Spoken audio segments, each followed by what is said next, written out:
Okay. Well, hello all. I'm not entirely sure anybody will ever listen to this because this is a test record. It's test record number 9. Let's write that down because I do lose track. Just getting to grips with using a keyboard and mouse. Now I will get this opening up and loading whilst I give you a brief introduction, I guess, to what this is all about. I will forewarn you, in the Craftyverse, for today and the short foreseeable future, you can expect some janky gameplay.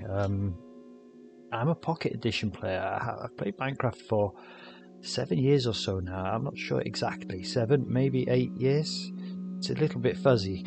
I've tried to work it out using, the updates and how spawn looks and stuff like that, but it's not quite as easy as you think. I've rounded down that it's at least 7 years. It was pre-aquatic update. And building terrain. This takes a little while, doesn't it? Here we are. Welcome to Minecraft. Again, I'm a Pocket Edition player, and this particular session is all about getting to grips with the controller, basically, the recording equipment. I'm using OBS. Which seems to be pretty cool. It's fairly user-friendly from what I can see. I've had to do a little bit of tinkering, and believe me when I tell you that that's not really my thing. But it seems to kind of be working, which means it must be user-friendly if I can get it to work. And with WASD is the new god, if you like. This is what my fingers need to get used to. I'm so used to picking up the phone and playing it. Now that's where I first ever experienced Minecraft, was coming across it in the App Store, and I won't lie, the second I looked at it I thought, wow, that looks really cool. You had to pay for it, and there was a cheaper version. I don't know if anybody else remembers this or has ever played this, but Builder Buddies, which I downloaded and played, and it was kind of like Minecraft, right? It was a pale imitation, but I know now, but it kind of worked for the time. You could mine gold and coal and build things. It was all one big open world where everything was free for all. I mean, you couldn't build anything in peace, put it that way, but it was fun. Eventually, I did actually download Minecraft when I realised that was the daddy. It was getting more ratings and stuff than I realised. And I played it and I understood why. It's a beautiful game. It's a really beautiful game. It's night time. And this village is safe. We're in a village right now.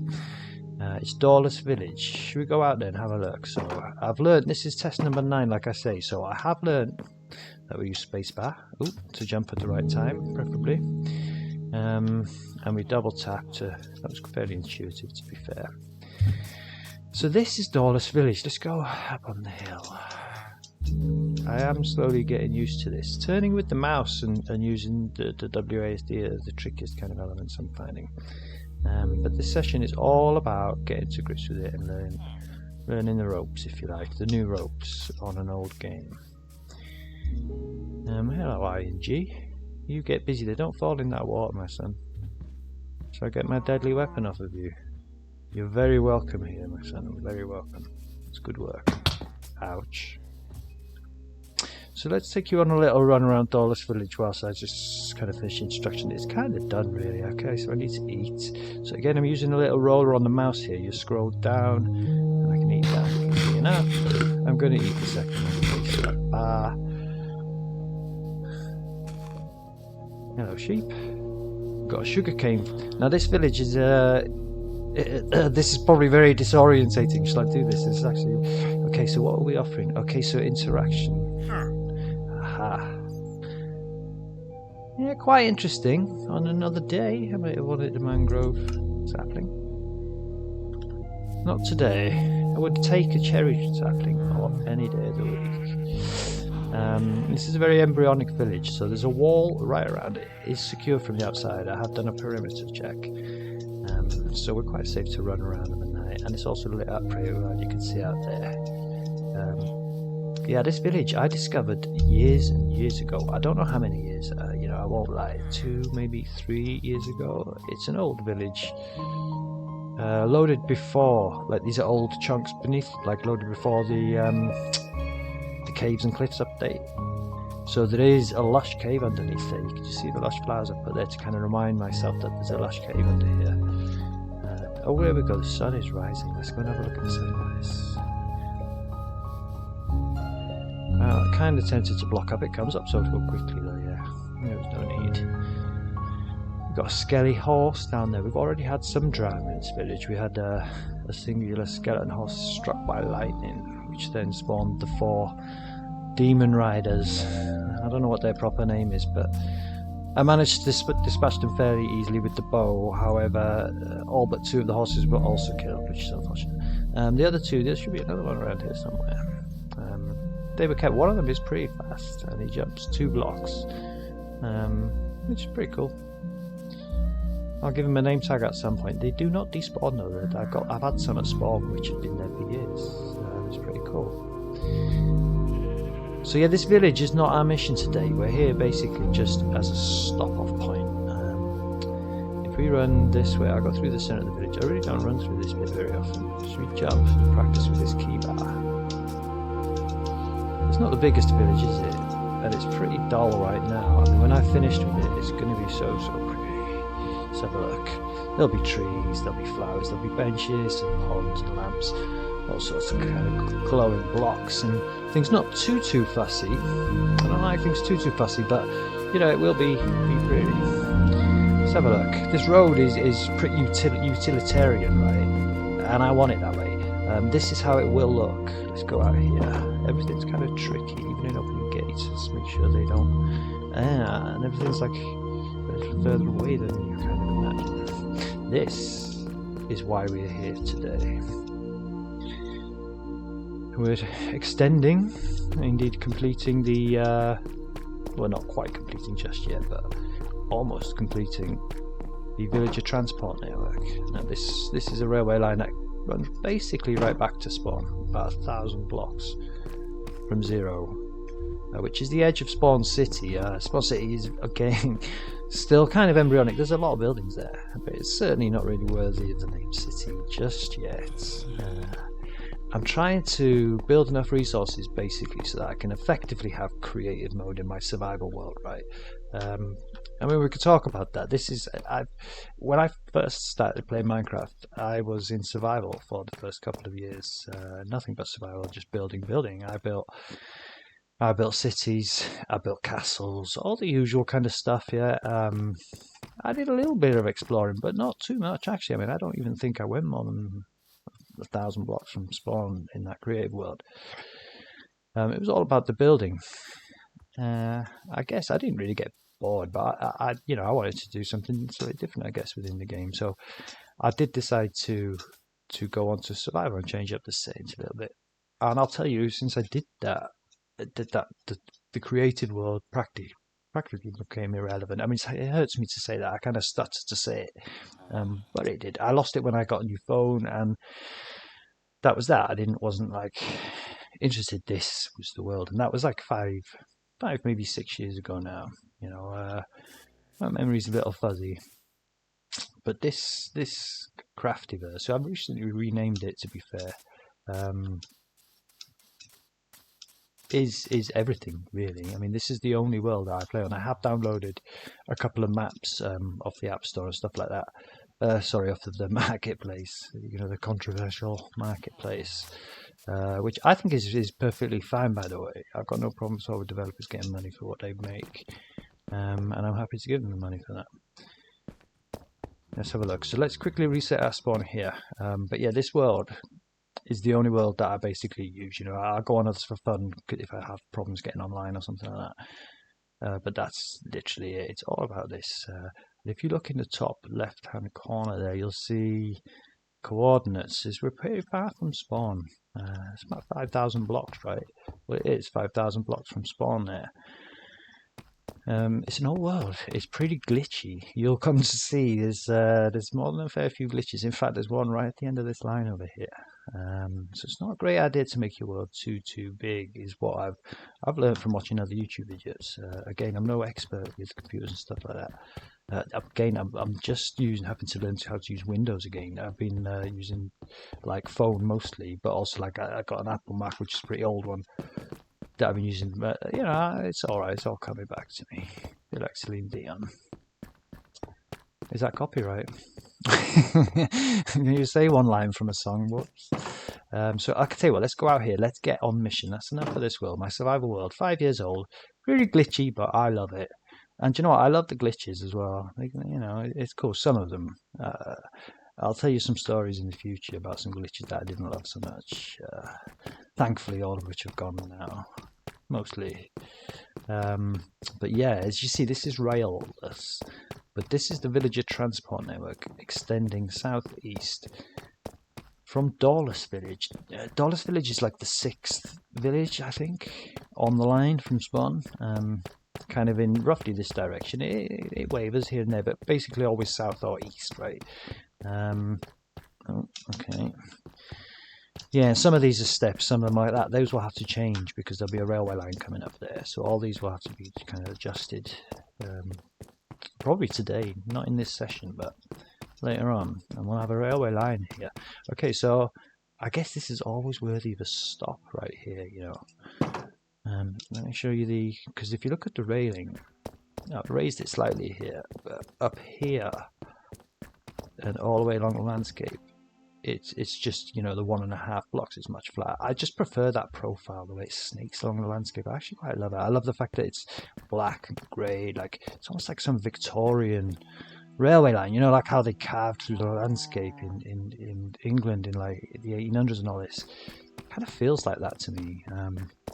But I do it mindfully, not like willingly, destructively. I try to curve the landscape as best I can to make it all feel natural and pretty. Like, and this is an unexplored sea. I've been over to that spruce island there, and it just seems to be more islands. I don't know if there's a mainland somewhere over there that I have yet to touch. And again, it's kind of within the acceptable world growth for me. I don't want to go any further out than 6,000 blocks. I've gone 8,000 blocks north on this world. And I've gone like 7,000 blocks south. I think only like 4 or 5 east, but west. I rather foolishly, a very early game, like, you know, like literally kind of 5 years ago when I was first playing it, went very, very, very far west. I haven't been that way again since then. And if I go that way again with this increased render distance, which, by the way, I love the fog in the distance there. It's beautiful, isn't it? It's really such a beautiful game, this. Going in between the grass to the sea. I don't know, I've been here, but I didn't really know what's down there, like a bit of beach. A bit rough looking, you know. You take your family there, so if it was busy everywhere else. It's nice though, yeah? Oh, can I not sprint? I need to eat. So yeah, I felt compelled to swerve the network, as it were, around here to touch the sea. It's been landlocked all the way from spawn. And I like the sea. It's nice, right? So yeah, I did feel compelled. I could have taken a straight line straight from the village over there, the other side of this mountain, to the new village where we're going right now. Well, I'll tell you the name later. I'll tell you when we get there. You'll see why. But I decided to come around this way. It was a little bit awkward carving through here. Luckily, there was a little gap there already. I just had to significantly widen it there. Not too much of a problem. Yeah, and it continues. Now this is secure on both sides. I haven't done a perimeter check, which will be done today, just to double check, you know, that no monsters and mobs and zombies and especially creepers can get in from the outside in, but also of course to keep the villagers in this network. They will be on rails most of the time, but I know this game and they will end up being free in there, and I'd rather not have to worry about it. But yeah, any section that passes anything anywhere that's noteworthy or beautiful, you know, I'll raise the sides like this so you can see it better, right? It's worth looking at, yeah? I mean, you want to know it's there, don't you? Like, this is great. If you crouch, then creepers cannot blow you. They can blow you there, unfortunately. But I'm not taking it any higher. This is how it looks. This is how I want it. I did consider taking it, but that would be silly. This is it. This is cool. I mean, I love this section as it happens. You know, how the mushrooms just grow right out the wall there. I mean, that was there naturally, as with all these trees, and they will stay. I mean, actually, again with the keyboard, so every time I need to bring up my menu, I have to stop and think for a quick second. But, okay, so, okay, I can make 4 torches. And then I have to actually manually place them down now. Okay. And then I can scroll and bang. Bang. So WASD, and once again, still with this, like, every time I go to do it, I have to look and rearrange my fingers. It's not natural to me just yet, but I'm getting there. So I don't know if you can see just through there. Yes, look. Oh, you can even see the bell. There is a village just there. Now this is the next stop on the network as it heads southeast. Oh, practically, well, it's going to head southeast about another 1,000 blocks in that direction, not across the sea. You need to find a land route. It's unfortunate because I've been across there, like I told you, looking for a land route over that way, but there isn't one. The sea is quite big, so we're going to head south and then east. And that's the final destination. It's about 1,000 blocks that way. I don't know if to tell you what's there just yet or not. Nobody's probably ever going to listen to this one, so I might as well tell you there's a big, massive, giant cherry ice mountain there with a cherry grove right along the side of it. A really long, huge one. Really impressive. It must be connected. I'm going to build a cherry village. Oh, hello.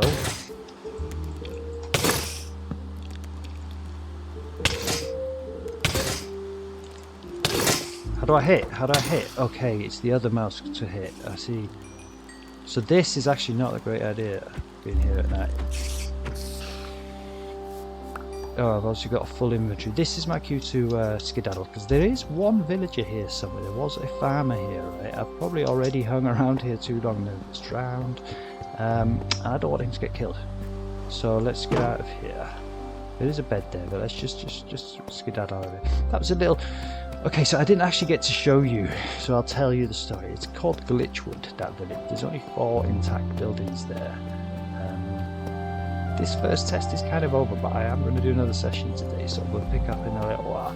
And we will explore Glitchwood Village, indeed, and we will do a perimeter run on this wall, so you can see the outside of it. And I can make sure that it's all secure. I'm going to get back to the village now. I just kind of like running along this road, I won't lie. I need to get used. Can I roll the hotbar? I can roll the hotbar whilst I run. That's actually quite useful. As expected. It's such a gorgeous game, isn't it? Look at all these sunflowers. And it's just kind of by chance that this is sliced and they seem to be on that side but not much on that side. I'm not sure if I like that or if I might plant some on the other side. But yeah, we're going to go back to the village now. That was just literally a quick look. So Glitchwood has got 4 buildings. And the rest just don't exist. There's like the corner of one which has like been chopped off. There's clearly been some kind of glitch there. And that, like I mentioned earlier, is not unusual in this world, to be honest. I've had glitched everything. Glitched stronghold, which we'll talk about the end in another episode, right? But yeah, glitched strongholds are a theme. Glitched fortresses. All my bastions seem to be in good order. Yeah, it's a glitched terrain is bread and I wouldn't say bread and butter, but it's to be expected on a long journey. But you know what? I love it. I like it. I won't lie. I kind of like the glitches, most of them. There was a real terrible glitch, which again is a story for another day. A world-ending glitch, which I really panicked about, and thankfully is now history. My world survived. It was a simple rollback, but I panicked. It was really scary.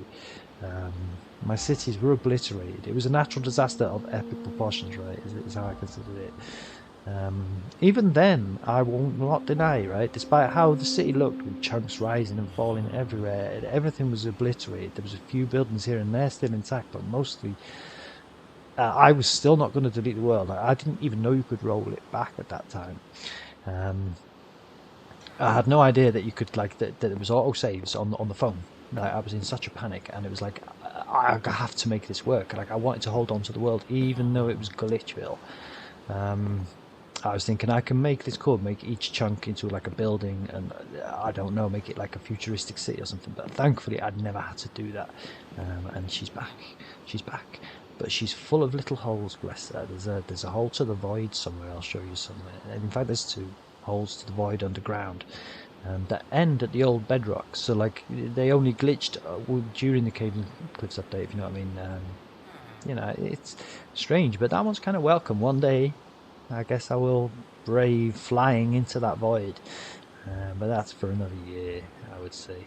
And for now, we'll leave it there. This was test number 9. And I will see you all again. Have a good one.